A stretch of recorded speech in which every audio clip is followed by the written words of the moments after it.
Devlin, Untamed. 5, 4, 3, 2, 1. The Platform. Welcome to the podcast, people. iOS, it's only sport. Martin Devlin, Lachlan War. Monday.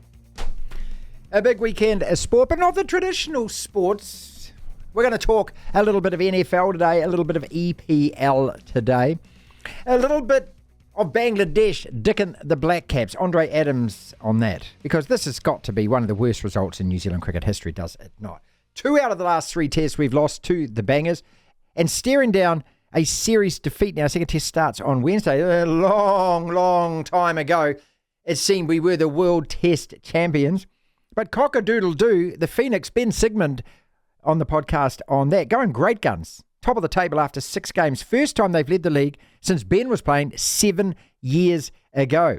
As far as the EPL goes, well, yeah, I mean, if you're a United fan, and Tom's a West Ham fan, I'm a Manchester fan, well, not so good. Another miserable weekend, but for the top 3 teams, that is Liverpool, Arsenal and Man City, setting the pace. And it looks like Sheffield United are already doomed.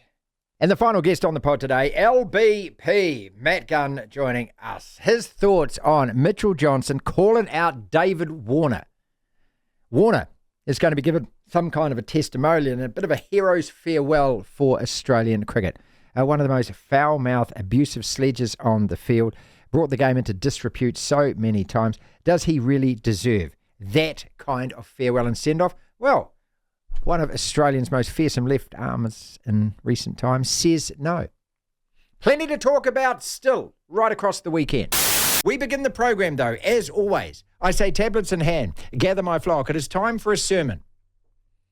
Did you know it was Rainbow Laces weekend in the Premier League? Well, you do now. Let us go to the mountaintop. We live in an amazing, amazing world, and it's wasted on the crappiest generation of just spoiled idiots.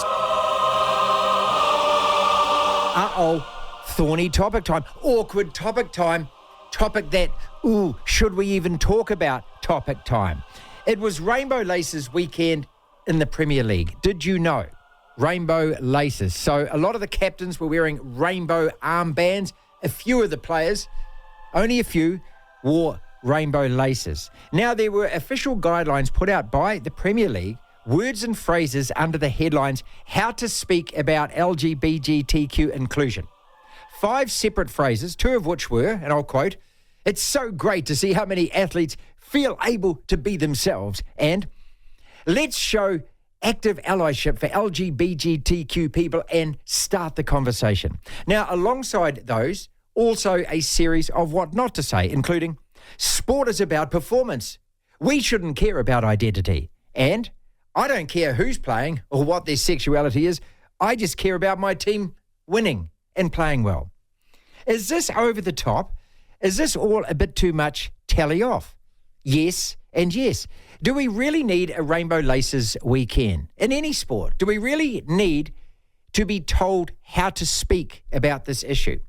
See, I don't know what this attempted enforcement of political ideology does, except get most people's backs up. Does any of this kind of proactive gesture actually help? Or does it cause even more resentment from an adult populace who, for many people, are getting heartily sick and tired of being told what to do and what not to think? Stop telling us off, Jacinda, and stop telling us what to do. I think New Zealand, when it came to the election last year, voted overwhelmingly along those lines, right?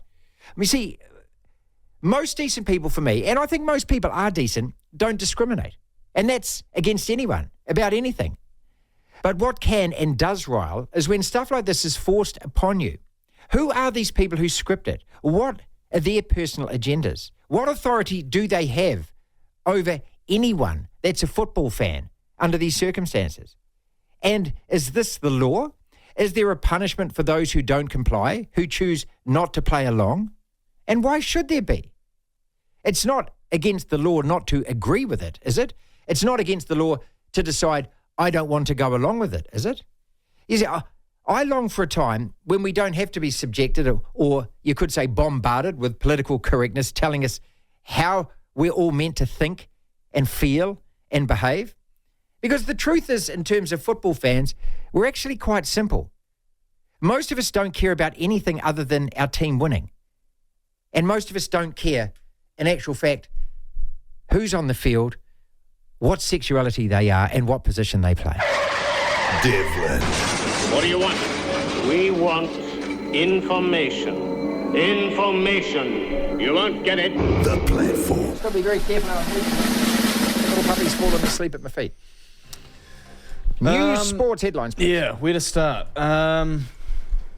Australia's Gold Coast has withdrawn its bid to host the 2026 Commonwealth Games, citing a lack of support from state or federal governments.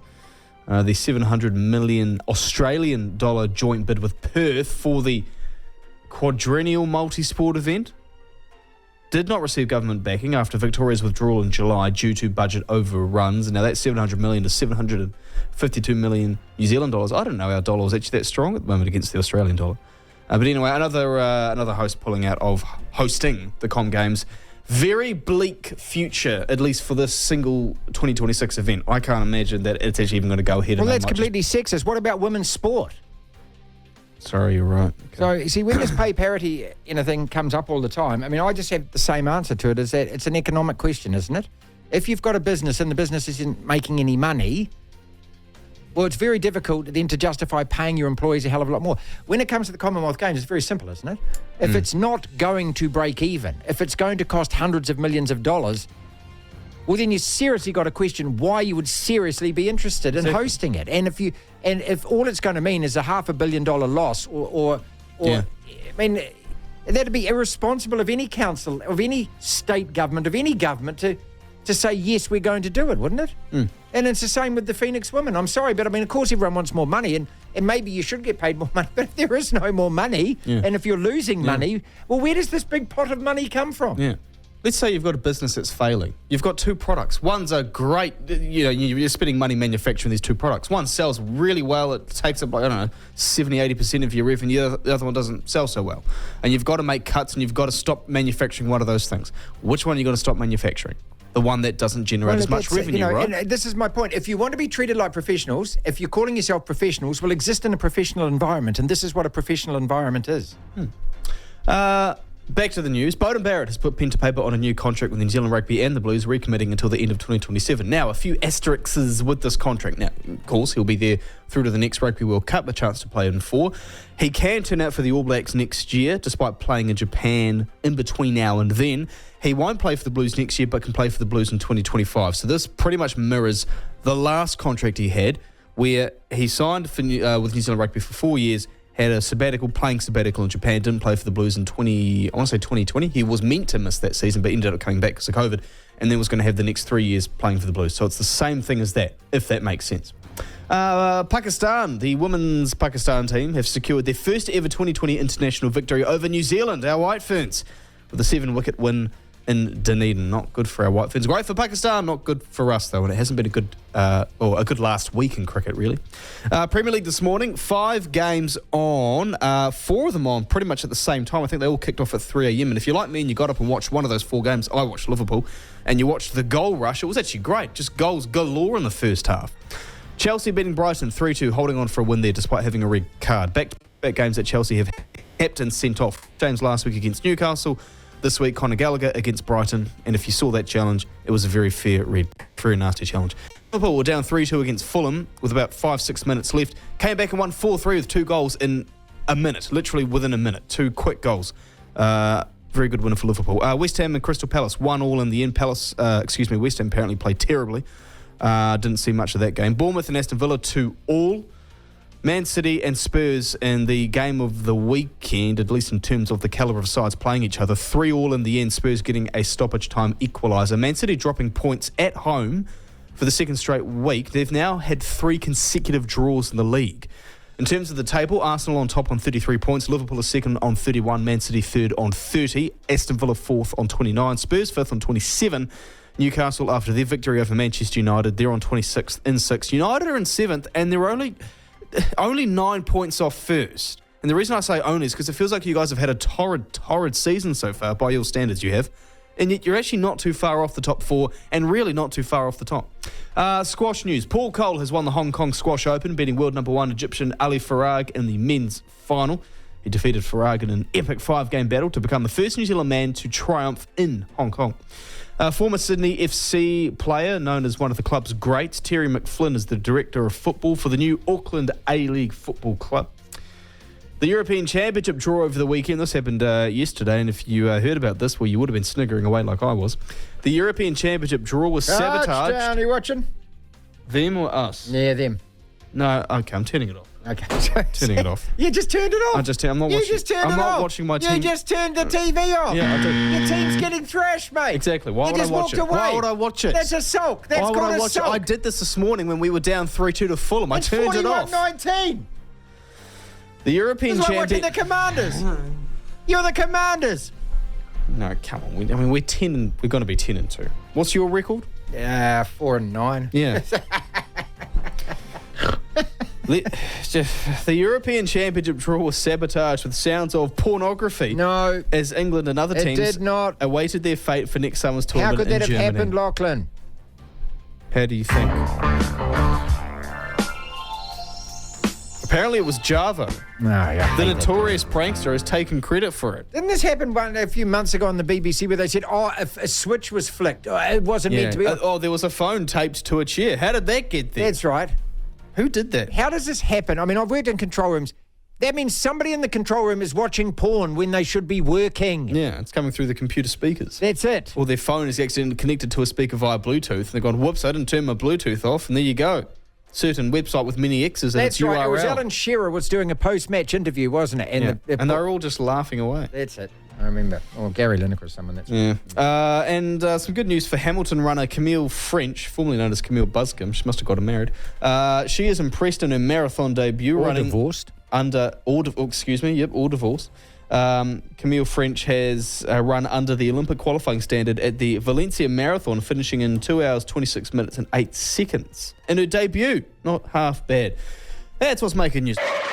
Devlin, Oh my goodness me! the platform. Kicking the podcast off, talking cricket. Black Caps walloped by Bangladesh, 150-run defeat. Now, in January 2022, we lost by a lot more, 8 wickets, in fact, in Tauranga, and that was a real shock to the system. Bounced back, won the second test, drew that series. This is a team that were World Test champions, our lot, only 3 years ago, now staring down the barrel of what would have to be our worst ever series defeat. Andre Adams, former Black Cap Test and one-day bowler, who's about to rejoin the Black Caps as bowling coach. His thoughts on it. We got beaten by 8 wickets and they scored over 400 on a pitch that we could only manage 161 or something. But to get thrashed like that again, I mean, what excuses are there that we can throw? No, I don't think there's any excuses here. I think they got beaten. They just got beaten by a better team on the day. I think that. Well, I tell you what I did like. I did like the grind and the grit from the middle to lower order in both innings. I thought that was awesome. We're obviously lacking iffy runs from the top 4 there, with the exception of Kane in the first innings. But I think you guys will have to adjust how they play the spin. But as far as the fight and the determination goes, I thought that was pretty exceptional. Okay, so in the first innings, Phillips 42, Kyle Jamieson 23, Southey actually batted, got 30 both innings. Daryl Mitchell was great. Nichols, Conway, Latham, they're all getting off to a start in that first innings, and then it comes to the second innings. Conway again in his 20s and Blundell 6. I mean, it's just, look, we need somebody to get a 90 or 100 in each innings, right? And if it's not Kane Williamson and Daryl Mitchell, who's stepping forward? Yeah, absolutely. I think the fourth innings there, the wicket was going to turn a fair bit more. And the lads went pretty hard, looking to try and score. And I think it looked like, just watching from I was very lucky to be able to see it on YouTube, but I think it looked like the plan was obviously to try and score runs rather than just try and defend. Because I think, in those situations where you try and defend, you just get out. So I did like the aggression, because at some stage, if you start scoring runs, they have to remove fielders from around the wicket. But look, I think that the big thing is obviously adjusting with the ball, being able to create pressure for longer, and then being able to soak it up with the bat. Not enough runs in the top four, as we said. Kane was exceptional first innings. Very un-Kane-like to get out just after getting 100. But you know, an amazing 29th Test century, which is some record. Yeah, 29 Test centuries. Good Lord. I mean, I mean, it's insane, isn't it? Considering that, you know, I mean, outside of Ross Taylor, who, you know, surpassed Martin Crowe, and then Martin Crowe's 17, and you know, you just sit there and you just think this guy's going to finish with 30-something Test centuries. I mean, even maybe more, but at least 30-something. And that conversation and the names that puts him alongside, I mean, you know, the guy deserves every plaudit you can give him. Yeah, absolutely. I mean, he's exceptional. And the funny thing with Kane is, you know, you don't feel like he's getting any older, apart from the fact that beard gets a bit longer, and then occasionally he gets an injury. You know, but he just seems to be this eternal, burst of eternal youth. He probably doesn't feel like that. But he's you know, he is exceptional. The way he puts his innings together, it seems like he just wants to face every ball. There's no great gung-ho celebrations when he gets to 100. Although I think he does cherish them. It's just part of the process and the long-term goal. But you know, getting back to our batting lineup, you know, probably not enough runs from you know, Latham and Conway. Conway and Tommy Latham have been exceptional in years gone by. Henry Nicholls has been very good in spinning conditions in the past, so you'd expect a much better turnout from those lads in the second test.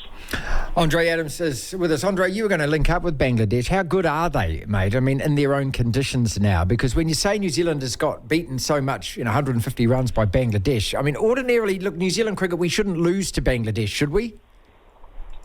No, that's not necessarily true. I think, you know, maybe in the past when they first started playing Test cricket, they didn't have the ability. They weren't really known for being able to bat long periods and you know, bowl long periods of pressure. But that's certainly changed. It's not, you know, Bangladesh at home. They're a very tricky customer there. Any team is tricky at home. If you look at New Zealand's exceptional record, home record, against touring teams, or probably just with the exception of Australia, New Zealand does very, very well at home. And so you expect teams to do well at home. That's why touring and going to the subcontinent is such a tricky thing, because you're dealing with not just different batting conditions, but you're dealing with different living conditions. You're stuck in the hotel. I mean, I'm not making excuses. I'm just saying this is what you're dealing with when you go to places like the subcontinent. It's not the same as touring England or Australia or coming to New Zealand. So, and Bangladesh now know how to play cricket now. You know, it's not like they're just a team who's fresh into Test cricket. They're a very, very good team at home. We probably have to stop looking at them. Well, the cricket public probably need to stop looking at them like they are easy beats, because they're certainly not that. So, second test then, do we bring in Ravindra? Do we bring in Santner? For who though? You know, I think maybe Ish underperformed a little bit with the ball, but I thought he was excellent in his last few spells.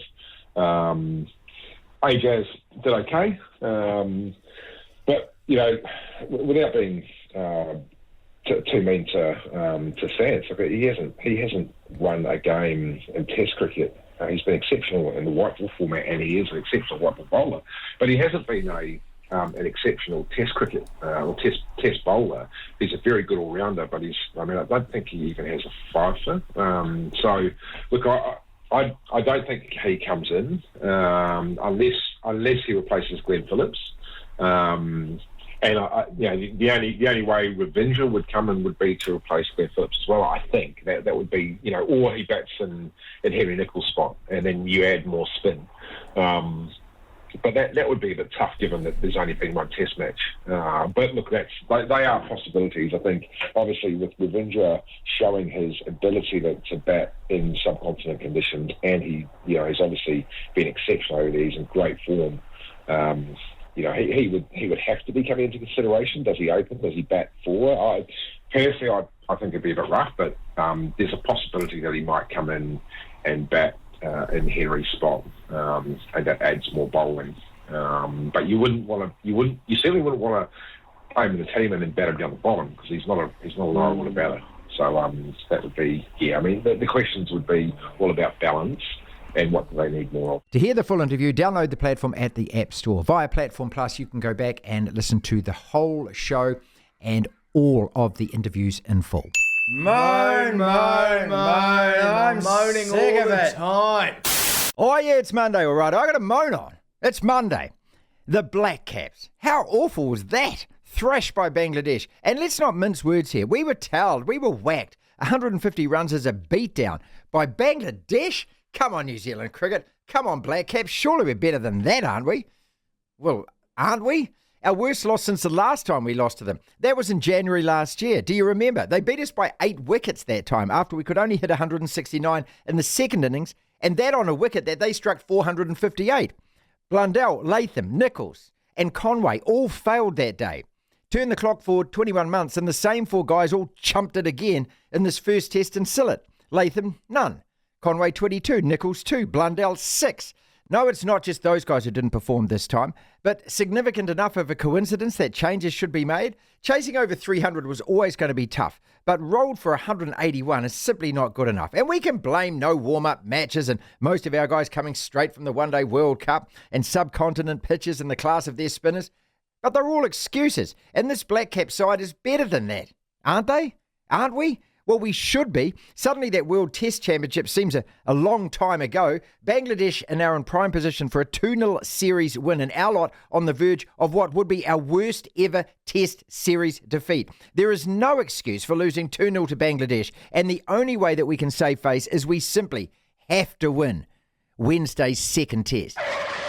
Devlin, I'm as tired as hell, and I'm not going to take this anymore. the platform. The Phoenix are going great guns, ladies and gentlemen. Probably the best New Zealand sports story out of the weekend. Top of the table after 6 games. Last time that this happened was back in 2015, 2016, and a guy called Ben Sigmund was playing. Absolute stalwart of the club, living legend. 181 games for the Phoenix. He reflects on the lofty heights of leading the league. Ben, the Phoenix, top of the table. Now, the last time this happened, you were playing 2015, 2016, mate. Yeah, well, a wee while ago, but and I can't even remember it.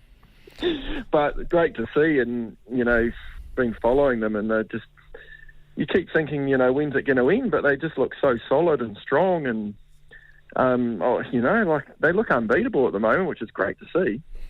Yeah, hell of a win away to Western United. Really tough place to go. VAR helping, but getting a win there, getting a point away at Melbourne Victory. They're actually grinding out results, which is really pleasing to see.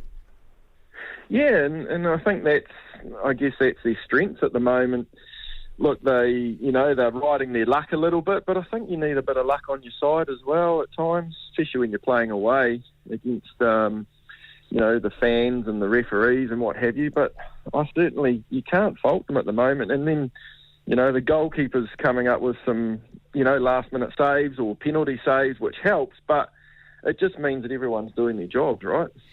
Yeah, 4 wins, 2 losses. I mean, the last 3 games, it's only a goal a game, but as you say, getting the results. What do you see in this team that this year that they didn't have last year, for example? At the moment, I think they're grinding out the results because, I think I was listening to a bit of their stats, but, yeah, and I think you just mentioned it, they're not scoring a lot. No. But, they're defending well. They're defending well and making it really, really hard for teams to beat. And, people like Tim Payne, on the right back there, I think he's having a great year. He's getting up and down. And the 2 centre-back pairings are consistently playing together, and they're solid at the moment. So, I guess at the end of the day, it's, teams win from having good defence, and that's what they're doing. Yeah, 3 clean sheets, that's absolutely crucial. Then in 2 of the other games, they've only conceded, 1 goal in each of those games. So, yeah, you're exactly right. I mean, as far as the goals for go, look, a couple against Perth Glory, 5 against Brisbane Roar kind of inflates that. But first and foremost, football's a simple game, isn't it? You don't concede, you got a chance. Yeah, no, that's dead right. And look, I look at their team, and it's also, you've got Alex Rufer doing a great job as captain, and he's getting around the field great at the moment. I thought he's leading the team really, really well. But, all the younger players around him are doing their jobs, and it's great to see. I don't know whether anyone's standing out in terms of, there's no one person in that group. It's a collective, team effort at the moment, which is fantastic to see. It's not just heavily weighted on one player scoring all the goals. It's actually, that whole collective team effort, which is great to see. Yeah, there's a few unbeaten teams in the league. Western Sydney are one of them, and then Melbourne Victory are another, and Macarthur are another. So, and only 6 games in. So you've got to temper it because it's only 6 games, don't you? Yeah, you do. And, I think all the teams are beatable. And, watching Western Sydney as well, just recently they've had another few injuries come through. So they're grinding out results. But, I think from what I can see, they're getting a bit depleted in their stocks in terms of players that they can actually play. So, and again, I think the Phoenix are probably similar. They probably can't afford to have too many injuries. I don't know how deep their squad goes. That would probably be the challenging part to get through Christmas and that busy time, and then see how they are, when they come out into the new year. And if they're still injury-free and got those players all playing on a regular basis, and like thinking back to when I guess we might have been successful was not having many injuries and having that consistent team playing week in, week out. That was where I think we actually did really well, and I'd say it'll be the same for this team as well. Well, let me just remind you, it was 2015, 2016, and in rounds 21 to 23 under Ernie Merrick, we led the table. I think we finished 4th in the end that year or something. We bundled out of the playoffs. Alex Ferguson always said it's always better to be top of the table because the table doesn't lie, and you've achieved that. Do you agree with that? Yeah, I do, and I remember it vaguely now. And I think we actually almost choked. We almost didn't quite know how to deal with being at the top. And that would be the challenge now to this group, is to be proud of being there and just keep doing what they're doing and fighting hard each week and grinding out the results. And, we probably almost looked at the table and didn't know what to do with it. And, yeah, hopefully this team can carry on and stay where they are, because at the moment they deserve it. Yeah, and that's it. It doesn't lie, as I say. You don't get 4 wins, you don't get 2 draws, you don't remain unbeaten after 6 games. So just looking at it, and it's very difficult for Chiefy, because you're coming after Ufuk and you've been the assistant, and then now you become the top dog. And I suppose you want to imprint yourself on the team. But what's impressed me is he's actually had to rejig this side, lost a lot of players, brought a lot of young players through. So essentially just the way that they're playing, what can you see that he's doing? Yeah, I read an article on, I think it's Adam Griffiths, who's the assistant coach or just sitting underneath him. And by the sound of it, he's doing a great job of the organisation. And to me, what I'm seeing is that organisation, they're really hard to beat. The formation is really, really clear on how the boys are playing it. And they all know their individual jobs. And, when they all know that and they're all living to that, that's the biggest challenge. And he's done a great job of getting every individual player playing at their strengths, but also understanding what their role and responsibility is. And if they can carry that on and keep doing that, then, who knows where they'll be. I'm not going to say they're going to win it, but I think, if they can carry on doing what they're doing, they're a bloody good chance. To hear the full interview, download the platform at the App Store. Via Platform Plus, you can go back and listen to the whole show and all of the interviews in full. The Tide 5. 5 separate sporting topics, so roughly 60 seconds or so on each. And when the bell gives us the signal, we move on to the next topic. Talk about the Phoenix and Ben Sigmund there. Even the coach, Chiefy, Giancarlo Italiano, reckons that he is surprised where they sit at the table at the moment. Is the 49ers, or are the 49ers now a cert to go through to Super Bowl? Will they win the NFC after watching them dismantle your team there, Lachlan? Beauden Barrett re-signs. However, he's not going to play for the Blues next year, but he is eligible for the All Blacks next year. Is this good news for New Zealand rugby? Bangladesh wallop the Black Caps. It's easy to brush this under the carpet, isn't it, and come up with all kinds of reasons and excuses. But how bad a defeat is that for the New Zealand men's cricket team? Mitchell Johnson, do you agree with his comments about David Warner? Does anyone still care about the Sevens outside of the Olympics, because both of our teams lost? Let's start with that and couple it with Beauden Barrett. I don't feel anything at all. We lost in Dubai. The men came third. I think the women lost in the final as far as the Sevens goes. These kind of tournaments just slip by now, Lachlan. I saw it last night. I was trying to. I didn't set the alarm to remind myself. And then in the end, it was switched over and it finished. And I thought, okay. There was a time when I used to watch the Hong Kong Sevens. I loved the Wellington Sevens. I'd be aware of the results and keep an eye on the circuit. Is it just too much sport going on at the moment, or has the Olympics usurped all other sevens because of the importance of that gold medal now?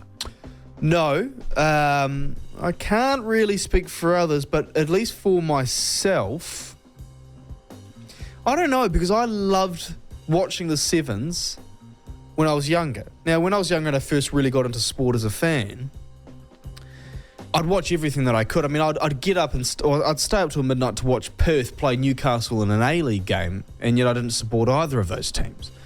So I don't know. I went through a phase where I loved the sevens, but even a few years where I didn't watch it, I watched the Wellington Sevens, and the reason why I'd watch the Wellington Sevens was because of the sport and the occasion, but also because of the fans and the atmosphere. Yeah. It was just as well. I found it fun to watch on TV, so it must have been an absolute hell of a time if you were live in attendance. But now I just don't care. Yeah, what is that? I don't know. I care about 15s because there's obviously more status, there's more importance in the 15s, globally and in New Zealand. And I like, for me, like, if I'm watching a sport, I like watching sports where there's something riding on it, where there's something important about it. You know, obviously if I've got a team, but also like the Eagles, there's the Super Bowl. You know, the Lakers, there's the NBA championship. You know, golf or tennis, I love the Grand Slams because they're big tournaments. And if you win them, you know, you etch your name into the history books and you're a big deal for a long time. Premier League, Champions League, as a Liverpool fan. So if there's something big riding on it, I really care. Like if there's an All Blacks test against Fiji and Hamilton in June, I just don't really care. And it's the same with that. Obviously, I want the All Blacks to win, but it's the same with here. Like, I just don't see the importance of the sevens. So winning the World Series sevens, I just don't care. It means nothing. It means nothing to me. That's what, and this is what has happened with World Rugby. Your eagerness to actually put that sport in the Olympics has kind of now diluted absolutely everything else. Well, that hasn't done around. anything to it for me, to be honest. It hasn't? No, I think, like, regardless of whether it's in the Olympics or not, I don't think it's actually changed whether I actually love watching it. Are we hosting a sevens tournament in New Zealand this year? No, of course not. No, you see, that's the other thing. Next year, you mean? We aren't either. We haven't actually. We didn't host one this year, and we're not hosting one next year. No, we did. No, remember New Zealand Rugby gave it up, and I think that's probably part of the problem. Well, their argument was that the World Series circuit reformulated their whatever, schedule and creative new energies, exciting new technologies. Beauden Barrett, is this good news for New Zealand Rugby? And if so, how? Okay, so the deal is he's not going to play in New Zealand at all this year. He's not going to play next year. You keep saying this year, and I think you mean 2024. Sorry. Okay. Sorry. I keep thinking we're at the start of 2024 already. Okay, that's what I mean. He's not going to play in 2024, but he is eligible for the All Blacks in 2024. Similar to Damien McKenzie in 2022, where he played in Japan at the start of the year, but then came back. Same as with Sam Cane this year. Okay, so they can rewrite the rules. Next year, sorry. And then in 2025, he's not going to play for the Blues then either. No, he can't. No, he will. He will play for the Blues. Yeah. Okay, so he's only missing one Super Rugby campaign. That's all he's missing. So did he play this year in Super Rugby? He did. Did he? Yep. Is this the first evidence of Razor getting his own way? I think it is. I think that this is Scott Robertson going to Mark Robinson and saying, I want Richard Mwanga. Well, we can't rewrite the rules and change all the rules for that. Okay, I'm going to need somebody other than Damien McKenzie or Stephen Petafeta. No disrespect to those guys, but the All Blacks need a first five. And this guy is our first five, unless somebody else comes through the pack in the next 12 months or so that we don't know and don't expect and is going to lead our team. But look, I'll say it and I'll keep saying it until I'm proved wrong, and I'm happy to be proved wrong. Damien McKenzie is not an All Black first five. And you can think as much and want him to be as much and everything else, but he's not an All Black first five. Maybe he can become one, maybe. But if we're playing the Springboks next year, and these are big important tests for New Zealand Rugby now, because we're no longer the best team in the world, that's clear, because we didn't win the World Cup. We haven't been the best team in the world for about 4 or 5 years. That's clear, because all we've done is created unwanted records, like the Black Caps are doing at the moment in Bangladesh. And if Damien McKenzie is the guy that is going to run the cutter for the All Blacks, we're in serious trouble, because he's had no real experience in that position at that level. No, well, he's had a bit, but he hasn't been spectacular. There's a few things. One, I look back to your original point. I don't think it's Razor banging a drum really hard, protesting outside NZR HQ saying, I want this to happen. I think it's a mixture of Razor would like it to happen, because obviously he's been consulted on this.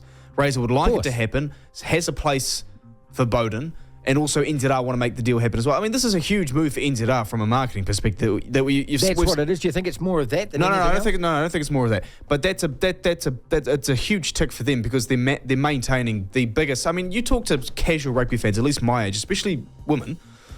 One of the first two names they'll bring up out of the All Blacks is Beauden Barrett, and they love Beauden Barrett. And a lot of guys my age, like the casual fans, the diehard fans, everyone loves and knows Beauden Barrett. He's a 1B to Dan Carter's 1A. Now, in terms of Damian McKenzie, I think it's really unfair to say that on a couple of reasons. One, that you just said then, he hasn't had a huge amount of experience playing 10, so you can't say he isn't a 10 because he hasn't had a huge amount of experience. He's played a few tests at 10 or come off the bench playing 10. He hasn't been appalling. Now, his worst game in rugby last year was unfortunately the Super Rugby final, at least that I saw.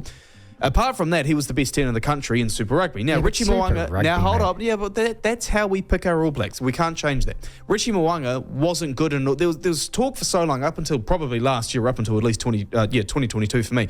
There was talk that he's a guy that does that in Super Rugby, can't make it happen in the All Blacks jersey. You know, a classic Stephen Donald, all these other first fives that we've had as well. Carlos Spencer, to a degree. That was the talk. And then he had a really good season this year, mainly. And that talk all of a sudden just changed. Beauden Barrett at first five has not been that great at all for the last few years. The last great test of first five he had was against Wales in 2021 at the end of it.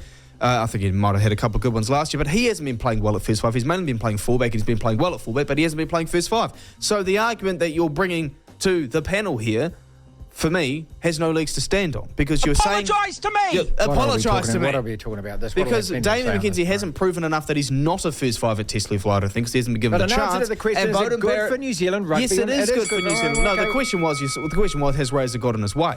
Well, he has in a sense. Yeah, he has, but I don't think it's been purely Razor protesting it. I think everyone has come to the table and wanted this to happen. The future of the Commonwealth Games is what?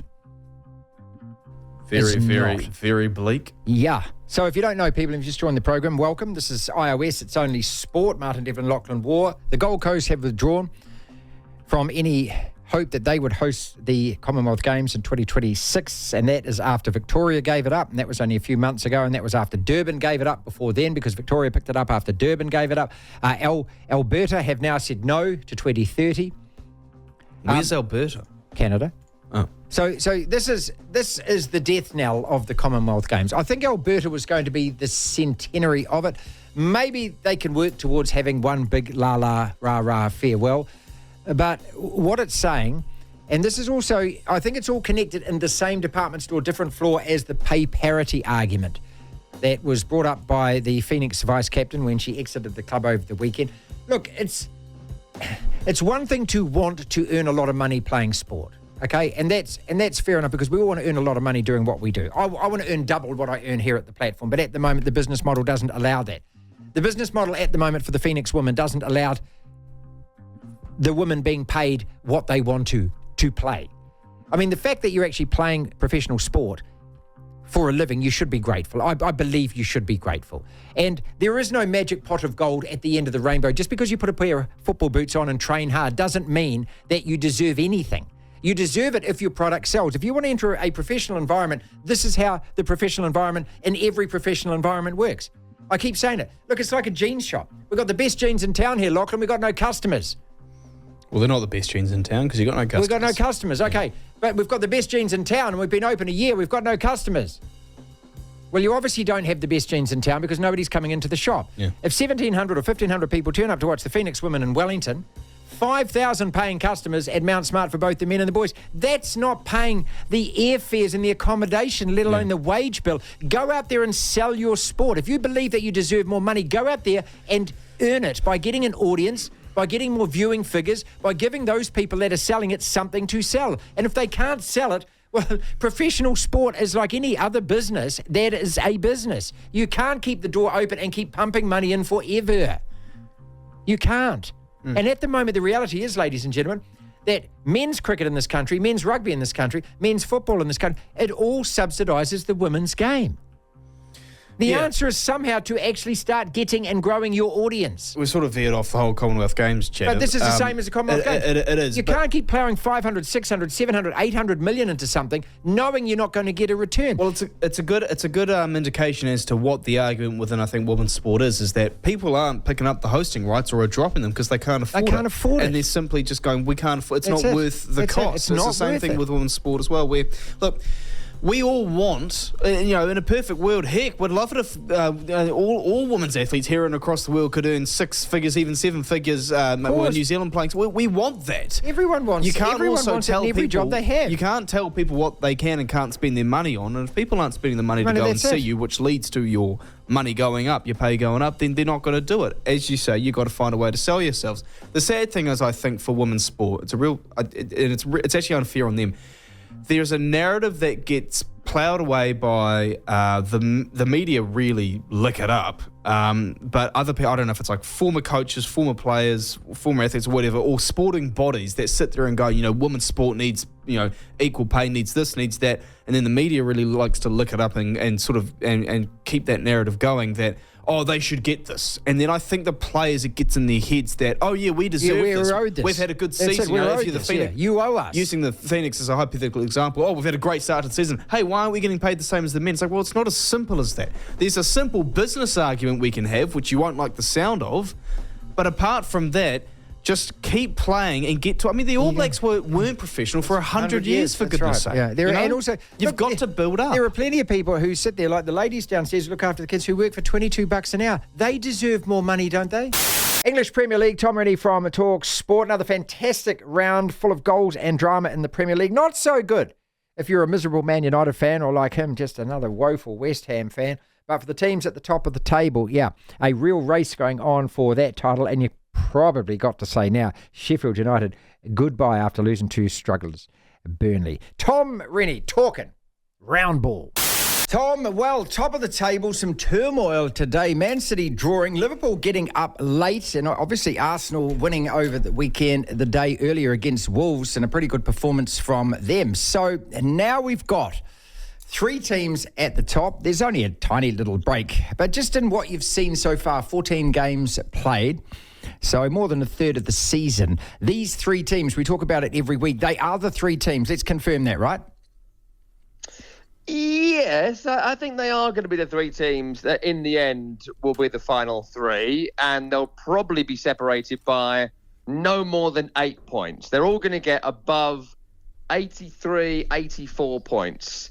The fact City have dropped more points today, and we speak about this every week with City, if we're going to have a good season, if we're going to have a good title race, if we're going to have some fun last 3 or 4 weeks of the season to find out who's going to be champion, we need City to drop points in games like today. And over the last 3 or 4 years, it's only really Tottenham that have consistently made Man City drop points. They do it again on Sunday, giving Arsenal a nice big lead at the top of the table, moving Liverpool into a strong position. And I still think City are going to win the league. I refuse to accept it'll be anyone else until the reality dawns. But it is getting more interesting by the week.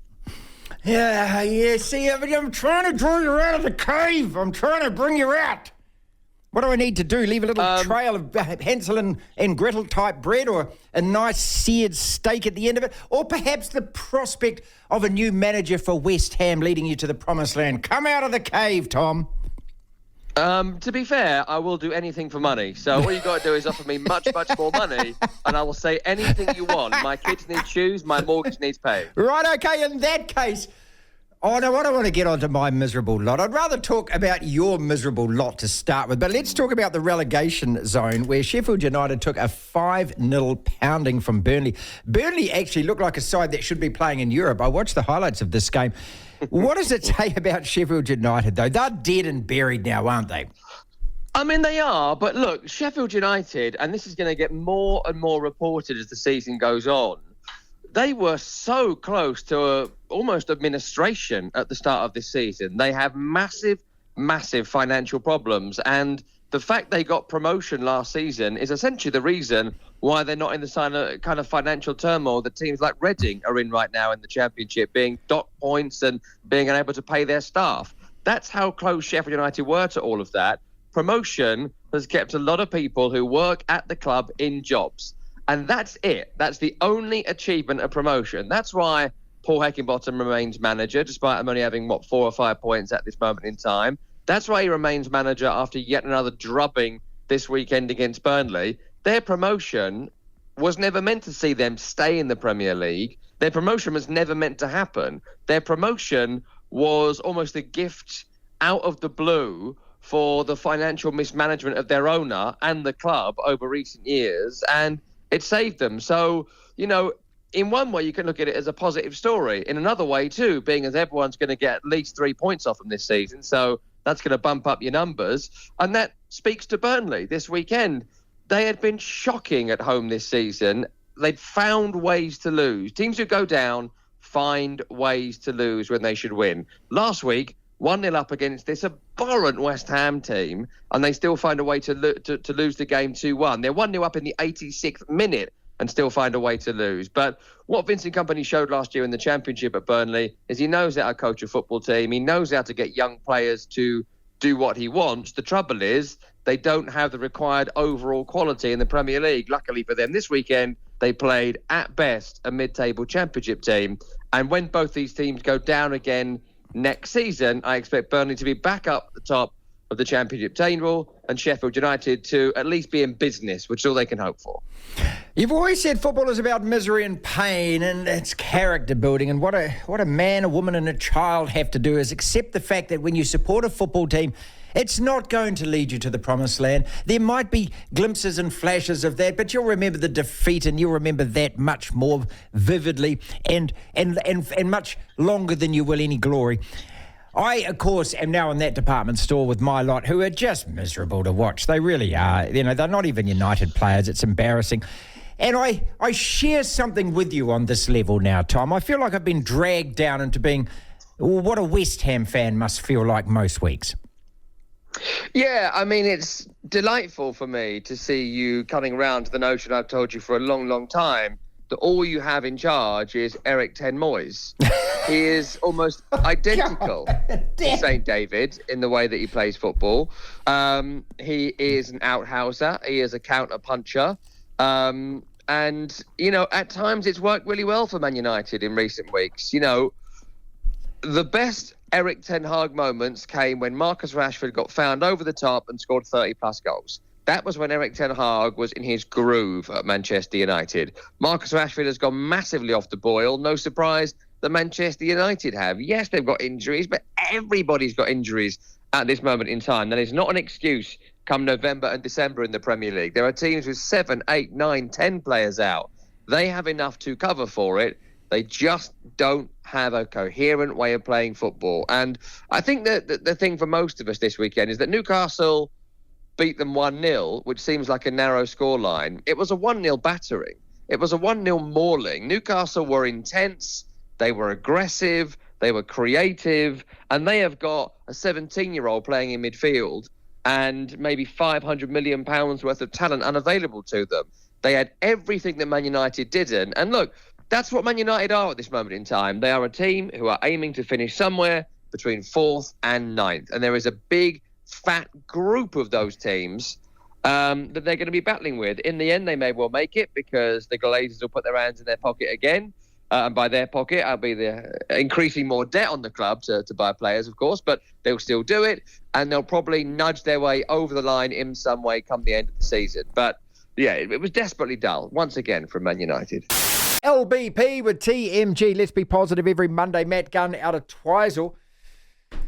Yeah, he's been really positive about the Black Caps, of course. He's got a little snigger on about that. But speaking cricket also, Mitchell Johnson having a good crack at David Warner, serving it up to him because Australian cricket are planning some kind of rah-rah farewell for a guy that has never really, you got to say, respected the actual game. He might have been a great batsman, David Warner, but was he ever a great sports person? And I'm talking about just his general attitude to everything about the game. He brought into disrepute so many times, and Johnson's saying, hey, at least fess up, own up and man up about your role in the sandpaper thing, mate.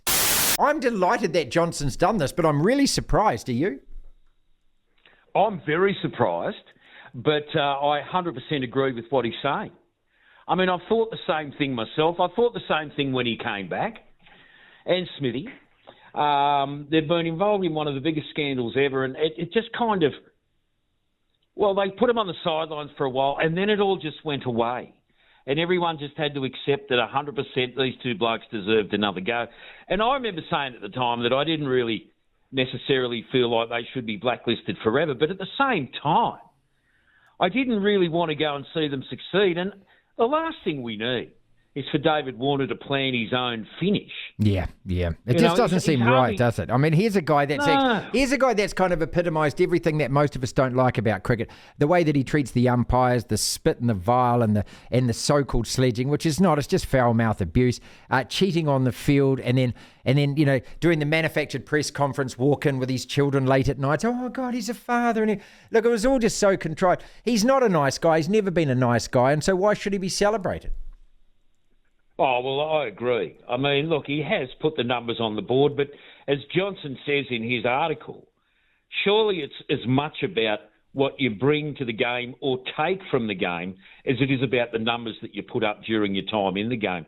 And when we look back at the greats in sport, they normally not only carry the prestige of being fantastic performers, but often they bring with that a part of themselves to the game which becomes sort of warming.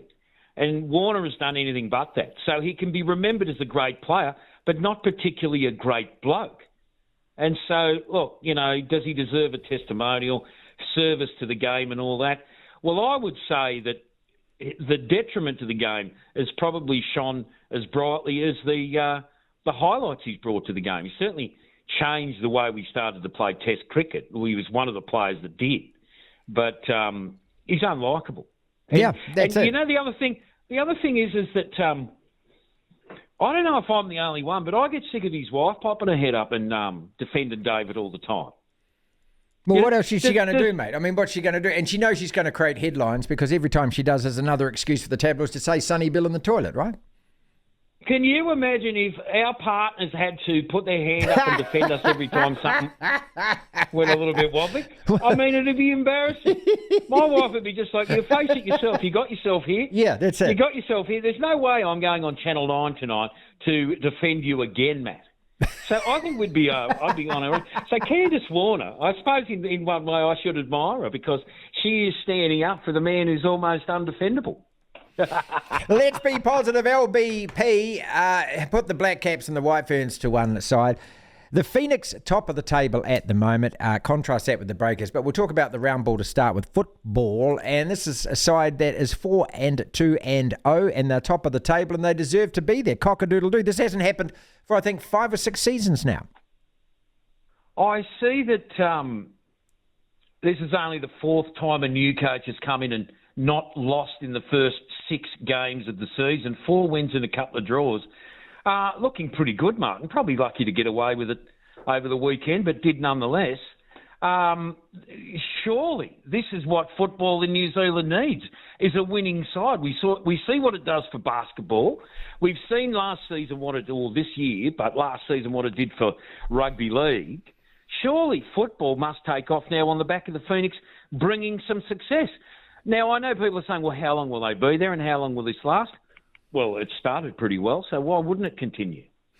Noticed on the weekend as well, a lot of hoo-ha made about one of the Phoenix women quitting, vice-captain, and her citing financial problems as much as anything else. But again, this whole pay parity argument that comes up, and it's hard to feel, to me, that much empathy for somebody who says, oh, look, I've got a mortgage in Auckland and I'm renting a house in Wellington and I need more money. Well, we all need more money. I mean, that's it. I mean, I'd love to ask dear leader for double the salary, but if the business hasn't got the money and can't afford it.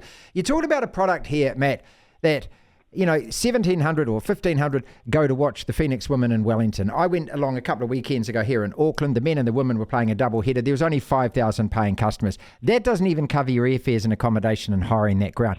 It's all well and good to say we deserve more money, but if you're going to be a professional, shouldn't you actually get into a professional headspace, which is this is a business? And at some stage, somebody is going to pull the pin and say, I'm not going to wear the losses anymore. If you're that good and your product is that good, go and sell it to an audience. Isn't that a fair argument? Well, that's just how business works. I mean, there's been plenty of great ideas and great people trying to run businesses over the years that have gone broke. And the reality is if you've got a product that people don't pay for, you're not going to make it. It's that simple. Yeah. Look, I don't understand where athletes come from saying they deserve more money just flat out because they do. There's plenty of people working on farms or they're, filling ditches or they're emptying our rubbish. They all deserve more money too. But at the end of the day, not everything creates enough money for everyone to get paid the money that they want. And if nobody's interested, that says it all. And it's a reflection of the players. It's a reflection of the quality of the game. People know the difference between good and bad. And if they're seeing what they perceive as an average product, they stay away. To hear the full interview, download the platform at the App Store. Via Platform Plus, you can go back and listen to the whole show and all of the interviews in full. That's our podcast for today. Thank you so much for listening. If you want to listen to the entire show, 1 till 4, Monday to Friday, download the Platform app, and via Platform Plus, you can go back and listen to whatever shows over however many weeks at your leisure, at your listening pleasure. Platform Plus. First thing to do, though, is download the Platform app. Devlin. You better believe it! The Platform.